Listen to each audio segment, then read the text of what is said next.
საღამოშვიდობის BMG-ის გუნდი წარმოგიდგენთ საქმის კურსს, რომელსაც ბექაბაციკაძე გაუძღობა. შეგიხსენებთ ჩვენი მოსმენა შეგიძლიათ ჩვენი პარტნიორი რადიოების თბილისის და ჰერეთის საშუალებით 93-სა და 5-ზე 102-სა და 8-ზე. მცირდება თუ არა საქართველოში იპოთეკური სესხების რაოდენობა და უკავშირდება თუ არა ის ეროვნული ბანკის რეგულაციებს. მენაჟერთა ასოციაციის ხელმძღვანელი სირაკლი როსტომაშვილის განცხადებით, 1 იანვრის შემდეგ იპოთეკური სესხების გაცემა 10-ჯერ შემცირდა. დათო ჯალაღონია შემოგვერდება პირდაპირ ეთერში, რომელიც დღეს სამშენებლო სექტორის წარმომადგენლებს შეხვდა. დათონა, საღამოშვიდობის.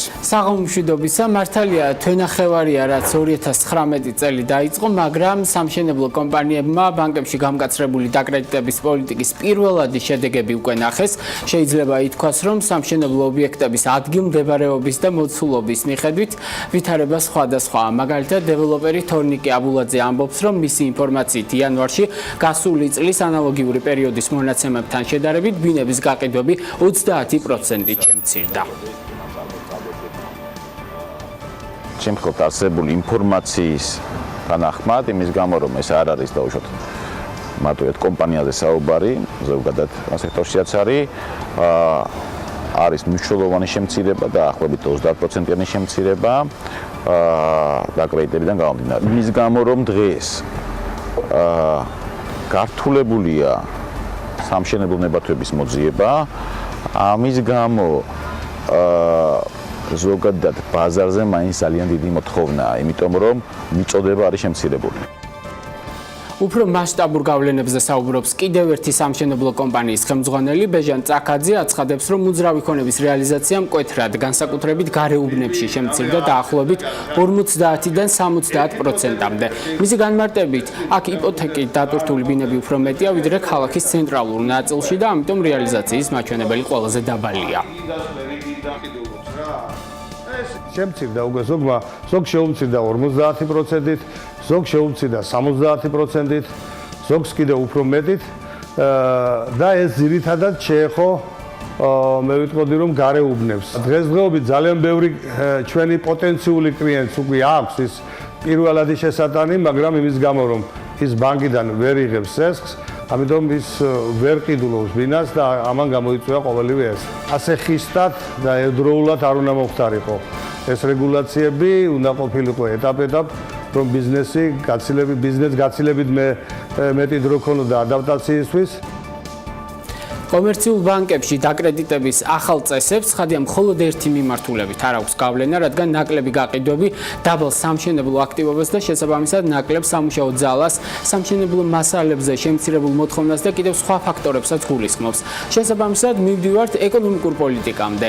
პარლამენტის დარგობრივი ეკონომიკისა და ეკონომიკური პოლიტიკის კომიტეტის თავმჯდომარე ფიქრობს, რომ ფინანსური განათლების დონის ამაღლებასთან ერთად ეს რეგულაციაც გაუქმდება. საქართველოს დღევანდელ ეკონომიკაში ვერ მოხდება ესეთი ცვლილებების შეტანა, როდესაც მონაწილე ყველა მხარე თანაბრად შეიძლება დარჩეს კმაყოფილი. ეს მოსალოდნელი იყო შედეგი, არავითარი გაუცხოება ახლა ამ შედეგს ჩვენთვის არ აქვს. მე ვფიქრობ, ეს ჩემი პირადი აზრია, რომ ეს არ არის საომავლოდ ახლა გრძელვადიანი ესეთი რეგულაცია, რომელიც ჩვენ სამუდამოდ ასე უნდა შევინარჩუნოთ გარკვეული განვითარების ეტაპზე, საზოგადოების ცნობიერების გარკვეული ამაღლების პირობებში შესაძლებელი იქნება ალბათ ამის შეცვლა. შეგახსენებთ, რომ ეროვნული ბანკის დადგენილებით 2019 წლის 1 იანვრიდან ფიზიკური პირების დაკრედიტება შეიზღუდა, მოქალაქეების სესხებს თავიანთი შემოსავლების შესაბამისად იღებენ. ბექა.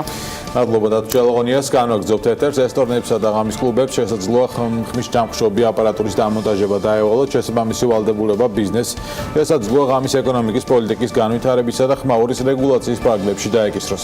თბილისის მერიის ეკონომიკური განვითარების საქალაქო სამსახურის ხელმძღვანელი ანდრია ბასილაი აცხადებს, რომ თბილისში არის ადგილები, სადაც ეგრეთ წოდებული აკუსტიკური დაბინძურება ხმაურის სერიოზულ პრობლემას უქმნის. მიმდინარე ტერიტორიაზე მცხოვრებლებს სალომე მეცხვარეშვილი მუშაობს თემაზე, რომელიც დღეს ბიზნეს წარმომადგენლებს შეხვდა და მათი შეფასებები მოისმინა. სალომე, საღამოშვიდობის. საღამოშვიდობის ბექა. ხმაურთან დაკავშირებული რეგულაციები ძალაში 2017 წლის 15 აგვისტოდან შევიდა, შედეგად ისჯება დღისა ღამის საათებში საცხოვრებელ სახლში ან საზოგადოებრივი საჯარო დაწესებულების შენობაში აკუსტიკური ხმაურის დასაშვები ნორმები ნორმების გადამეტება და ღამის საათებში პიროტექნიკური ნაკეთობის გამოყენება. ხმაურის დასაშვები ნორმების პირველად გადამეტება იწვევს ფიზიკური ან იურიდიული პირის გაფრთხილებას, ხოლო ამავე სამართალდარღვევის ჩადენიდან 1 წლის განმავლობაში მისი განმეორებით ჩადენა იწვევს ფიზიკური პირის 150 ლარის ოდენობით, ხოლო იურიდიული პირის 500 ლარის ოდენობით დაჯარიმებას. აკუსტიკური ხმაურის დასაშვები ნორმები განსხვავებულია დღის და ღამის პერიოდებისთვის. თავდაპირველად ამ რეგულაციის მონიტორინგი საპატრულო პოლიციას დაევალა, მოგვიანებით კი მუნიციპალიტეტების კომპეტენცია გახდა. აღმოჩნდა, რომ არსებული შეზღუდვები რიგ შემთხვევაში საკმარისი არ არის და თბილისის მერია ახალ რეგულაციებზე მუშაობს, მათ შორის შესაძლოა იყოს ღამის კლუბებსა თუ რესტორნებში ხმის საიზოლაციო სისტემის დამონტაჟების ვალდებულება. ჩვენ დავინტერესდით, რას ფიქრობს ახალ ცვლილებებზე, არა მხოლოდ ბიზნესი, არამედ მოსახლეობაც. დღესდღეობით ეს აუცილებლობა არ არსებობს. თუ გაჩნდება საქართველოში, კერძოდ თბილისში, თუ სხვა რეგიონებში მოთხოვნა იმაზე, რომ ხმაურმა არ შეაწუხოს და ღამის ქალაქი იმდენად შტამბეშტავი იქნება და იმდენად მიმზიდველი იქნება ადგილობრივი თუ ტურისტისთვის, რა თქმა უნდა, ბიზნესი ამ ნაბიჯს გადადგამს. ეს არის ბიზნესის ნაწილის პოზიცია. შოთა ბურჯანაძე ამბობს, რომ ზოგადად ხმაურის აკრძალვის რეგულაცია არ მუშაობს და მხოლოდ ქაღალდზე არსებობს. განსხვავებული გამოცდილება ამ მხრივ აქვს სხვა საჯარო დაწესებულებებს თუ კერძო უწყებებს. ჩვენ ასევე გამოვკითხეთ მოსახლეობა, რომელიც მიმდებარე ტერიტორიაზე ცხოვრობს ან ისვენებს. დამატებითი დეტალების შესახებ საქმის კურსის საღამოს გამოშვებაში მოგიყვებით. მადლობა სალომე მეცხარიშვილს. განვაგრძობთ საქმის კურსს. საქართველოს იანვარში ტურიზმიდან 164 მილიონ 500 დოლარის შემოსავალი მიიღო, რაც წინაწლის ანალოგიურ მაჩვენებელზე 8 მილიონით მეტია, ხოლო ეროვნული ბანკის წინასწარი მონაცემებით 2018 წელს შემოსავალი საერთაშორისო მოგზაურობიდან საქართველოში შეადგენს 3,2 მილიარდ დოლარს, რაც 498 მილიონით მეტია წინაწლის ანალოგიურ მაჩვენებელზე. თბილისში ნარჩენების დახარისხება დაიწყო. ამის შესახებ ინფორმაცია BMG-ს კავკასიის გარემოს დაცვითის არასამთავრობო ორგანიზაციის ქსელში მიაწოდეს. მათი თქმით, თბილისში უკვე სეპარაციის 25 სტენდია, სადაც მოქალაქეებს დახარისხებული ნარჩენის განთავსება შეუძლიათ, კერძოდ პეტბოთლები, ქაღალდი, შუშა და ალუმინის ქილები. ინფორმაციისთვის საქართველოს წელიწადში 900,000 ტონა ნარჩენი წარმოიქმნება. ამ ნარჩენების უმეტესი ნაწილი ორგანული ნარჩენი, ქაღალდი, მეტალისა და პლასმასის ნარჩენებია, რომელიც გადამუშავებადია. მანის ავტობუსების პირველი ნაკადი თბილისში გამოსაგზავნად მზადაა. როგორც დედაქალაქის მერმა კახკალაძემ განაცხადა, 90 ერთეული ავტობუსიდან ნაწილი უკვე დამზადებულია, რომლის ფერზე გადაწყვეტილება თბილისის მოსახლეობასთან ერთად მიიღეს. მისივე თქმით, დამატებით 220 ერთეული ავტობუსის შესასყიდად და ტენდერი უკვე გამოცხადებულია, რომელიც არსებულ ავტოპარკს ჩაანაცვლებს. თბილისის ზღვის განვითარების პროექტი, რომლის შემუშავებას მერიას 207,000 დოლარი დაუჯდა, შესაძლოა შეიცვალოს 2 წლის წინ დავით ნარმანიას მეერობის პერიოდში PricewaterhouseCoopers's მიერ მომზადებული დოკუმენტი თბილისის საინვესტიციო პორტფელში ამ ეტაპზე აღარ არის. როგორც BMG-ს თბილისის მერიის ეკონომიკური განვითარების საქალაქო სამსახურის ხელმძღვანელმა ანდრია ბასილაიამ განუცხადა, პროექტი თბილისის გენერალური გეგმის დამტკიცების გამო შეფერხდა. ამასთან ის წარმოადგენს ზოგად ხედვებს და არა კონკრეტულ პროექტებს. მისივე თქმით, ცვლილებები პროექტში გენერალური გეგმის დამტკიცების შემდეგაა მოსალოდნელი. ძალიან ბევრი კერძო მიწა არის. ამიტომ იქ უკვე თვითონ კერძო სექტორზე იქნება თუ როგორ ისურვებენ ისინი მის განვითარებას. დაახლოებით 3,000-მდე კერძო ნაკვეთი არის თბილისის ზღვის გარშემო და რაც შეეხება ჩვენ დავუშვათ სახელმწიფოში და მუნიციპალიტეტში არსებულ მიწებს, ამაზე ვიფიქრებთ თუ რა იქნება უმჯობესი ფუნქცია. ჩვენ აუცილებლად ვფიქრობთ, რომ ეს უნდა იყოს სარეკრეაციო ფუნქცია. ჩვენ არ გვინდა თბილისის გარშემო კორპუსები ნამდვილად.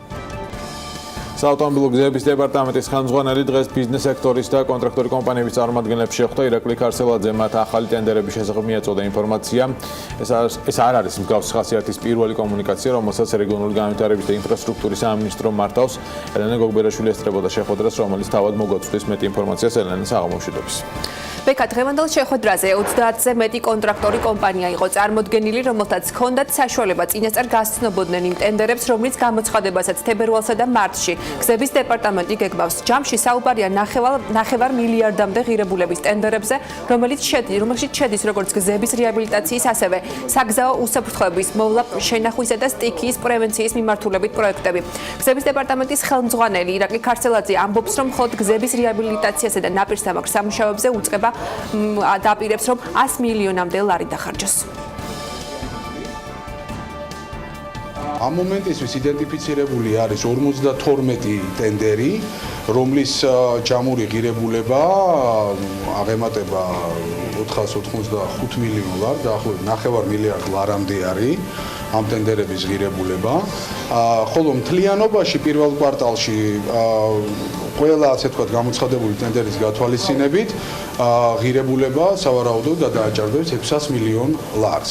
საგზაო უსაფრთხოებასთან მიმართებაში პირველად ხდება, რომ 2019 წლის ბიუჯეტში საავტომობილო გზების უკვე გათვალისწინებულია 9 მილიონი ლარი, რომელიც ძირითადად მოხმარდება თვალამრიდების და დამცავი ბაგირების მოწყობას. შეხვედრას მხოლოდ ახალ ტენდერებზე საუბრით არ ჩაულია, საღამოს საქმის კურსში მოუყვებით მაყურებელს იმ პრობლემურ საკითხებზე, რაც სახელმწიფო ტენდერებს ახლავს თან და რაზეც საუბარს კერძო სექტორი ღიად არ ერიდება. ბექა. მადლობა ელენეს, განვაგრძობთ საქმის კურსს. 2012 წლიდან საქართველოს 8 მილიონი ტონა ტვირთი დაკარგა, 2012 წლიდან ჩვენს ტელეფონში სატვირთო გადაზიდვები 59.2 მილიონიდან 41.1 მილიონამდე შემცირდა. ბოლო ერთ წელიწადში კი ტვირთების კლება 0.4 მილიონ ტონას შეადგენს, ასევე კლების ტენდენცია ამ ქართულ საზღვაო ნავსადგურებში გადამუშავებულ ტვირთებშიც თუ 2014 წელს პორტებში 21.3 მილიონი ტონა ტვირთი მიიღეს, 2018 წელს ეს მაჩვენებელი 15.1 მილიონამდეა შემცირებული.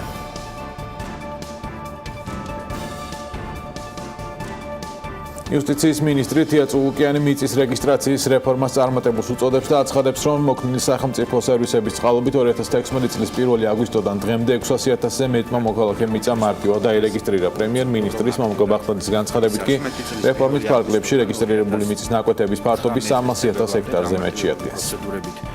600-700-ზე მეტი განალო გახდა პირველი ქვეყანა. ფაქტიკომი ტარიფების გაძვირების გადაწყვეტილებას არ ცვლის, როგორც BMG-ის კომპანიაში განუცხადეს, მიუხედავად კომუნიკაციების ეროვნული კომისიის მოთხოვნისა, რომ ტარიფების გაძვირება დროებით შეჩერდეს, იქამდე სანამ უწყება ამ საკითხის კვლევას და არ დაასრულებს, ჯერჯერობით ფაქტიკომის გადაწყვეტილება ძალაშია და 18 თებერვლიდან ამოქმედება.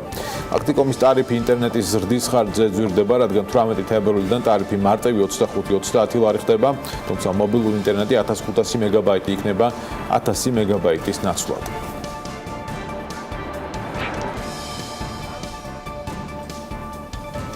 ორ ნაბიჯს ისეთი ფილოსოფია აქვს, რომ აღარც გვახსოვს მაქსელის არსებობა. ამის შესახებ ბიზნესმენმა თემურ ჭყონიამ ბიზნეს პრეს ნიუსთან ინტერვიუში განაცხადა, შეგახსენებთ, ორი ნაბიჯის შემდეგ უკვე ორი თვეა კოკაკოლა არც კარფურში იყიდება. ორ ბიზნეს სუბიექტ შორის ხელშეკრულების გაწყვეტის დეტალური მიზეზები არ ხმაურდება, თუმცა კოკაკოლა ბოთლers ჯორჯიას დამფუძნებელი თემურ ჭყონია განცხადებით, ქსელთან მოლაპარაკება გრძელდება. თუ ვერ შევტახდით კარფურში, ჩვენი პროდუქცია არ გაიყიდება და მორჩა, ჩვენ რეალიზაციის პრობლემა ნამდვილად არ გვაქვს, ამბობს ჭყონია. მისივე თქმით, არიან ბიზნესმენები, რომლებიც ქსელებთან დათმობაზე მიდიან. ჩვენ ასე არ მუშაობთ, ეს არის მორალური გაჭირვების ნაბიჯი. აუცილებელია, რომ ყველა ურთიერთობაში თავის ბრენდის პროდუქციის იმიჯი დაიცვას, ამბობს ჭყონია.